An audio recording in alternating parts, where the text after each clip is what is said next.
कहते हैं गरीब शिष्य अपने गुरु से शिक्षा पूरी करके विदा हुआ, लेकिन वो एक बात को लेकर बहुत परेशान था कि मैं अपने गुरु को गुरु दक्षिणा में क्या दूं। गुरु को उससे किसी भेंट की अपेक्षा नहीं थी, लेकिन शिष्य का मन मान नहीं रहा था। एक दिन उसे पता चला कि उस राज्य का राजा बहुत दानी है।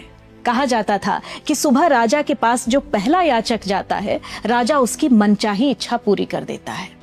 अगली सुबह शिष्य सूरज निकलने से पहले ही राजमहल के बगीचे के द्वार पर जाकर बैठ गया। कुछ देर बाद राजा बाहर आए।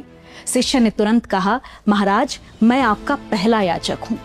राजा मुस्कुराए और बोले, तुम आज के ही नहीं, शायद मेरे जीवन के पहले याचक लगते हो। बताओ क्या चाहिए, जो मांगोगे मिलेगा। शिष्य के मन में हलचल शुरू हो गई। वो तो सिर्फ गुरु दक्षिणा के लिए 5 अशर्फियां मांगने आया था, लेकिन राजा तो कुछ भी देने को तैयार था। तो उसने सोचा, जब मांगना ही है तो थोड़ा बड़ा क्यों न मांगूं। यही तो मन की प्रकृति है। जब लोभ प्रवेश करता है तो जरूरतें छोटी पड़ जाती हैं और इच्छाएं अनंत हो जाती हैं। राजा ने देखा कि शिष्य सोच में डूबा हुआ है। उन्होंने कहा, तुम सोच लो, मैं तब तक बगीचे का एक चक्कर लगा कर आता हूं। शिष्य सोचता रहा। कुछ देर बाद राजा वापस आए। शिष्य ने कहा, महाराज, आपने जो वस्त्र पहने हैं उन्हीं में महल से बाहर चले जाइए। आपका जो कुछ भी है अब मेरा है। आपने वचन दिया है। राजा सुनकर जोर से हंसने लगे। उन्होंने कहा, हे भगवान, धन्यवाद। जिस व्यक्ति की मुझे तलाश थी वो आज मिल गया। राजा ने कहा, सिर्फ ये वस्त्र ही क्यों, मेरे लिए तो एक वस्त्र भी पर्याप्त है।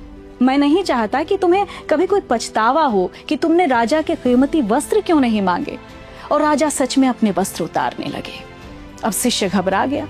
जिसे पाने की इच्छा थी उस सब कुछ अचानक बोझ लगने लगा। उसने कहा, महाराज, आप एक चक्कर और लगा कर आइए, मैं कुछ और विचार करना चाहता हूँ। राजा मुस्कुराए और फिर बगीचे में चले गए।